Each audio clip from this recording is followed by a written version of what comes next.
Okay, we are back. We are having some technical difficulties. We are back. I'm just gonna X the other video. So, hi, another live, another day. So what I want to talk to you about is we are going to talk about the authorities of human design. So this week we have been diving deep into human design and money, which is extremely exciting. And so the whole idea with human design is to tap into your strategy and your authority. And so I did a video on the strategies a couple of videos back. Now I'm doing one on the authorities to kind of get you into this human design, learning to understand it. And I'm sharing a lot on my stories and asking you questions around your fears and money. And this is how we're going to incorporate human design into all this.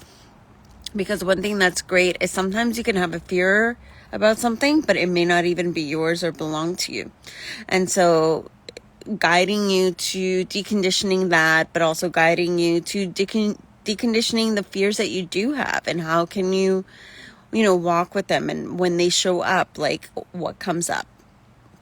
So the last video I did on the authorities was the sacral and the emotional one. And then this one, I'm going to tap into the splenic and the self-projected. So splenic is a common one. The self-projected is actually one of the more rare authorities. I am self-projected. And so I know that one pretty well because it's mine.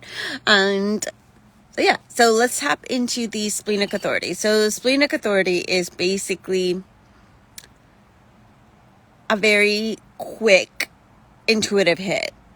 And so when you look at the difference between a sacral authority, for example, like a sacral authority, it's like, you tap into your body, it's a yes or no, where a splenic is not so much like yes or no, like it's not that kind of like feeling. It's just like you have that. It can be sometimes if someone asks you a question, but sometimes it can just simply be like you feel like you're being drawn to something, like, or you're being pulled to go into a certain direction, or you feel like you need to do something and you don't know why, and it just comes in. But the thing is, it can go away really quickly. So what ends up happening is that sometimes in the beginning, people tapping into splenic authority, not all, but they don't know what it is like. They don't know because it's like a whisper. It can be so quiet.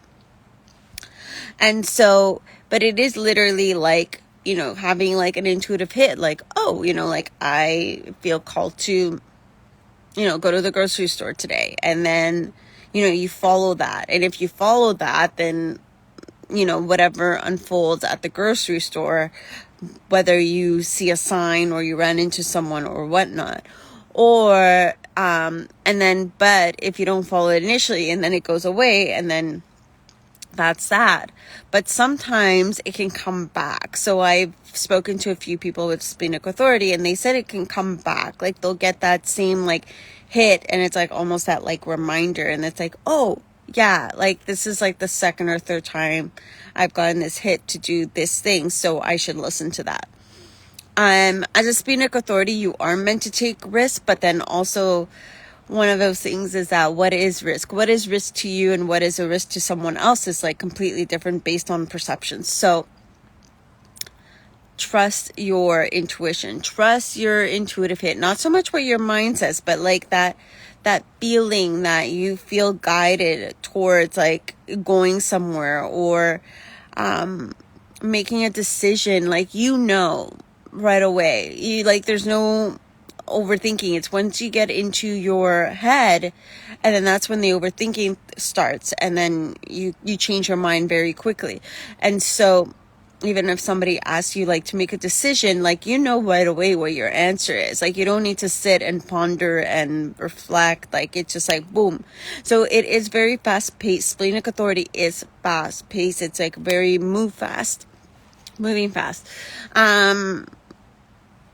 And so it's just like trusting it, and knowing, you just know, right away. And it's a physical sensation. So that is splenic authority. Then we have self-projected, which is mine. So self-projected is basically speaking out loud and hearing yourself speak, and kind of tapping into like your identity center, because it is a little bit different than the soundboarding, which I will tap into like on a different video. But self-projected is kind of like based on your identity and who you are. And there is a sensation around the chest area, because to be a self-projected projector, so it's only the projectors that are self-projected, you have your G center is connected to the throat. So like if you look at the body graph chart, it's like you have the head is the first triangle, then the second triangle is the ajna, then you got the throat, and then the G center. So G center is the diamond shaped one. So when those are that's the only way to have a self-projected authority, is for those two to be connected. And no other defined centers like below that. So basically like no defined spleen, no defined solar plexus, no defined heart, none of that. No sacral, obviously, is projector. And so as a self-projected projector, you basically like to make decisions. You're tapping into your sense of who you are, and you speak out loud and you hear yourself think. So it is important to have people to hold space for that. But sometimes like what I do is I actually just talk on by myself, like out loud, and that like sometimes helps, or I'll like message a friend. I'm like, I just need to like talk it out loud. And it's like when you're talking out loud out of self-projected, you don't want someone else to tell you really what to do. It's just more for you to hear yourself speak, and see what you're saying. And that self-projected is interesting because like as you're speaking, notice the tone of your voice, which is I find is really interesting, because the tone and how your body is reacting as you're talking. So you will notice that as you're talking, if your tone changes to like, kind of like, oh man, like, yeah, I think it should be a good idea, like, oh, whatever, to, oh my God, like it goes into a higher pitch or like a more exciting tone, then like, and then there's that excitement that builds within you, then that is a decision you're meant to go through, not the one that's like, oh, but it's logical, makes sense, and you're just kind of like talking like, oh, whatever, but then you're like, oh, but if I do this decision, like that actually like sounds really exciting, and then as you kind of like your tone changes, so paying attention to your tone, paying attention to how you speak, what you're saying, because sometimes with self-projected, what's really cool about it is sometimes things come out that you didn't expect to come out. Like it's just, you say certain things, you make a decision that you didn't even expect to make, because as you're talking out loud, you're hearing yourself speak, and then like you're just going. And I find sometimes that it will just happen that I'll just talk and then I'll blurt out something that I wasn't even thinking about, and it just came out, and I was like, whoa, okay, like that's the decision I'm meant to do, like, or that's where I'm meant to go. And so that is like something that I really recommend for self-projected, is just talk it out loud. Like literally talk it out loud. It is very easy for self-projected for us to get in our heads, especially if you are like me, that you have like defined head and ajna, and very much like, and depending on where your arrows like work in human design, sometimes you can really get stuck in that logical. So it is important to have people or by yourself to really start talking it out loud and being like, okay, how does that feel? Like, how does that feel talking about it?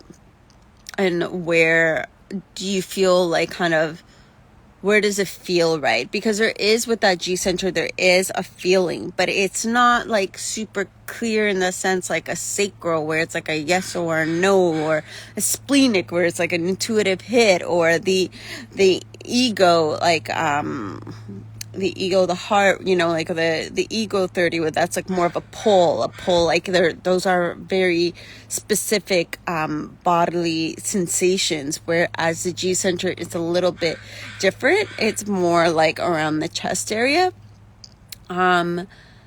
Sometimes I know that my G center speaks to me through like, you know, like kind of when you get like that anxious feeling like in your chest area, and it just like it feels uncomfortable. For me, that's actually, I realize that is my G center like communicate with me. It's my intuition. So I do listen to that, and sometimes I'll just start talking out loud to see if there's something that needs to be said, something that needs to come out from here. Who knows? And then sometimes it does and sometimes it doesn't. So many ways to tap into self-projected, and it is a very interesting authority. And yeah, that is that.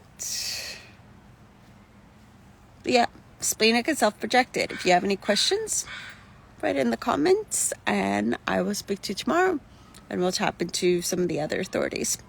Okay, bye.